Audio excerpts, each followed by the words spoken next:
సర్కారు బళ్ళల్లా సాలోతులు సక్కగలేవన్న ముచ్చట్లు మనం షాన్నే చూసినాం.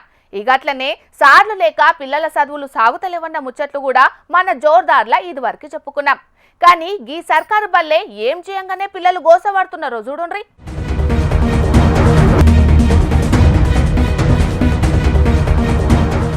ఈ మందు సీసాలు తాగి పారేసిన గిలాసులున్నది ఏ వైన్స్ దుకాణం ముంగట్నో లేకుంటే ఏ బెల్ట్ దుకాణం ముంగట్నో కాదు, భావి భారత పౌరులు తయారయ్యే బల్లనే ఉన్నాయి.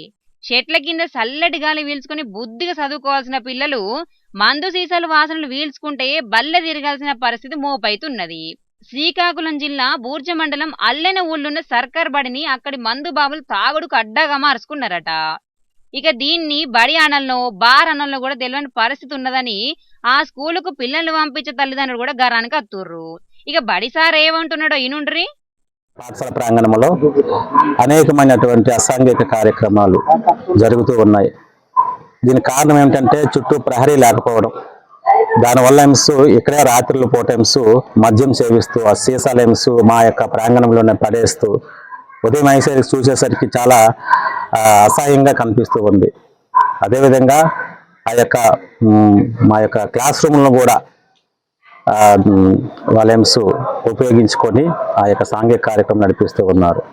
కనుక మాపై దయ ఉంచి మా యొక్క పాఠశాల ప్రహరీని మంజూరు చేయవలసిందిగా, దీనిని ఈ యొక్క అసాంఘిక కార్యక్రమాలు ఆపవలసిందిగా కోరుతున్నాం. బడి మంచిగున్నా ఆ బడికి చుట్టూరుగా ప్రహారీ కూడా లేకపోయేటాళ్లకు మందు బాబులకు ఆడిందే ఆట పాడిందే పాట అన్నట్టు తయారైతున్నదట. ఇక తాగినోళ్ళు చక్కగా ఉంటున్నారంటే అది లేదు.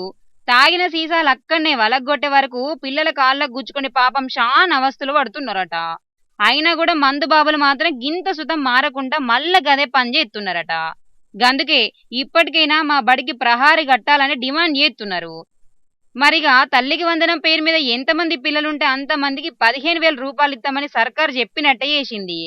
ఇక్కడ వరకు మంచినే ఉన్నది కానీ అన్ని సర్కారు బల్లల సౌలతులు కూడా మంచిగా చేయాలి కదా అంటున్నారు. సర్కారు బల్లల సౌలతులు మంచిగా లేక ఇబ్బంది పడుతున్న పిల్లలు. చూడాల మరి మంత్రి లోకేష్ అన్న ఇప్పటికైనా స్కూల్ అని ఏ పాటి మంచిగా చేస్తాడు.